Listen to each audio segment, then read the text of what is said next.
لو حضرتك عندك ميزان إلكتروني فيه مشكلة يبقى أنت في المكان الصح.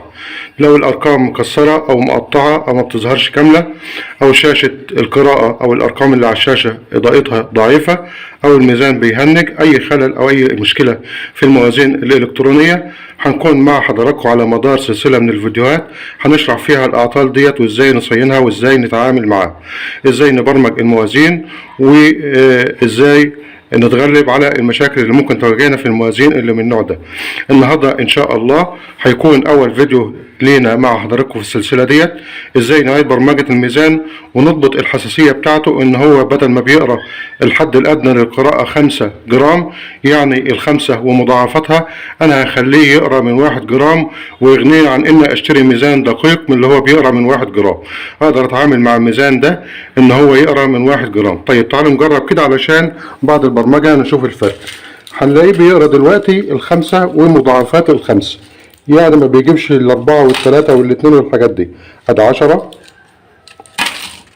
15 20 25، يعني ما بيقراش الا الخمسه ومضاعفتها، يعني القراءه الحساسيه بتاعته 5 جرام. طيب انا عايز اخلي الحساسيه بتاعت الميزان ده يقرا من 1 جرام، علشان لو انا هشتغل على حاجات دقيقة، بس خلي بالك ساعتها هيكون اقل تأثير، يعني هوا المروحة او هوا الشباك هيأثر على الميزان، لانه هيكون حساس جدا وهيبدأ يقرا ادق التفاصيل. طيب احنا دلوقتي عرفنا ان هو ما بيقراش اقل من 5، يعني لو عندك على الميزان 4 جرام مش هيشوفهم صفر، 3 جرام هيشوفهم صفر، لغاية ما يوصلوا 5 هيقرأهم 5.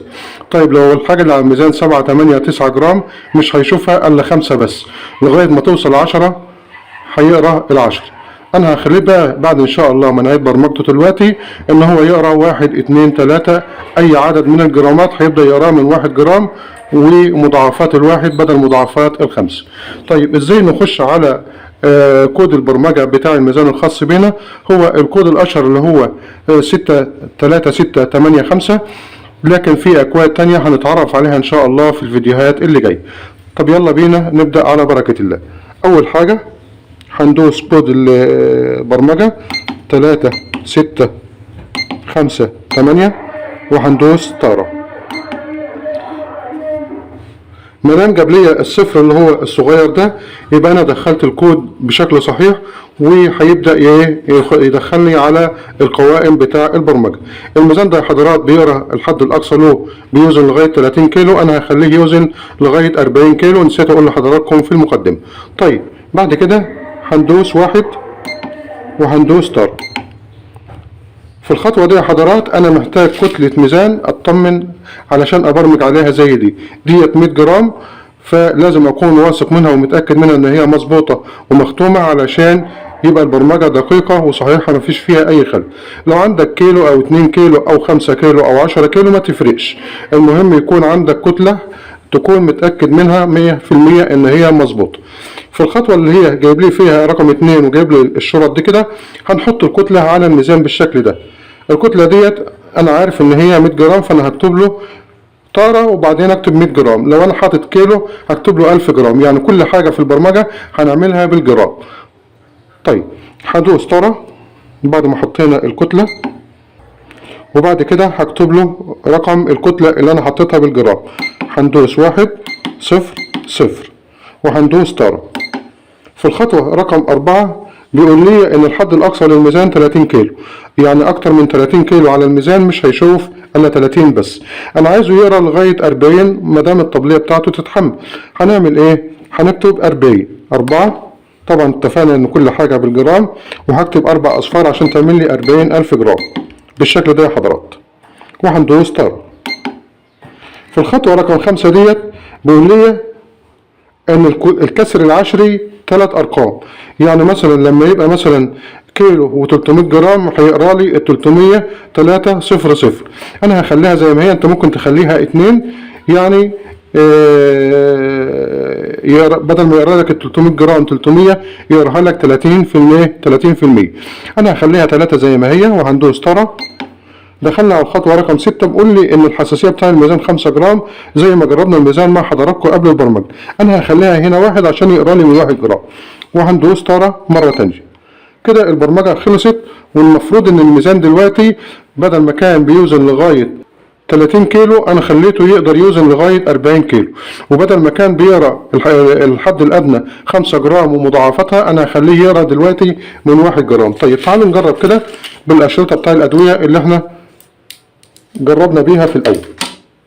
أهو جاب لي 4 و5، ال4 دي ما كانتش بتظهر خالص، هو كان بيجيب لي ال5 ومضاعفتها 6 7 جاب لي 11.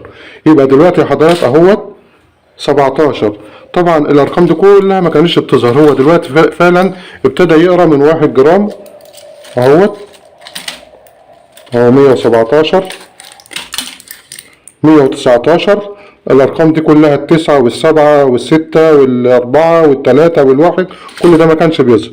24 اهوت، يبقى هو 28 27 يعني ابتدى يقرا ب1 جرام. بالشكل ده يا حضرات احنا عدنا برمجة الميزان بان هو بدل ما بيقرا من 5 جرام هيقرا من 1 جرام، وكمان خلينا الحد الاقصى للميزان بدل ما هو 30 كيلو ب 40 كيلو. طيب تعالوا نتأكد كده. هقفل الميزان وافتحه، وخلي بالك من الرقم اللي هشاور لحضرتك عليه. هو هيجيب لي هنا كده بقى الارقام اللي الحد الاقصى للميزان. اهو حضرات هجيبها لكم تاني، هي مش واضحة في التصوير.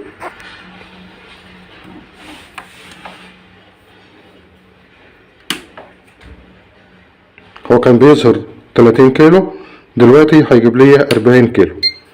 خلي بالك 40 اهي حضرات زي ما حضراتكم شفتم، يعني هو دلوقتي يقدر يوزن لغاية 40 كيلو بعد ما كان بيوزن لغاية 30 كيلو.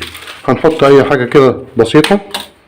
اهو اقرا لي 4 جرام، طبعا دي ما كانتش بتيجي.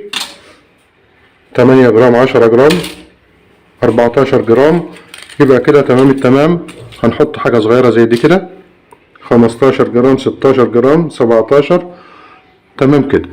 بالشكل ده يا حضرات يبقى قدرنا نعيد برمجة الميزان ونظبطها لو فيها اي خلل، وضبطنا الحساسية بتاعته على 1 جرام، وخلينا الحد الاقصى بتاعه 40 كيلو. اتمنى يكون الفيديو عجب حضراتكم. لو عجبك الفيديو ادعمنا بلايك وكومنت وشير. لو عندك اي سؤال اكتبه في التعليقات، هرد عليه في التعليقات او في فيديو منفصل ان شاء الله.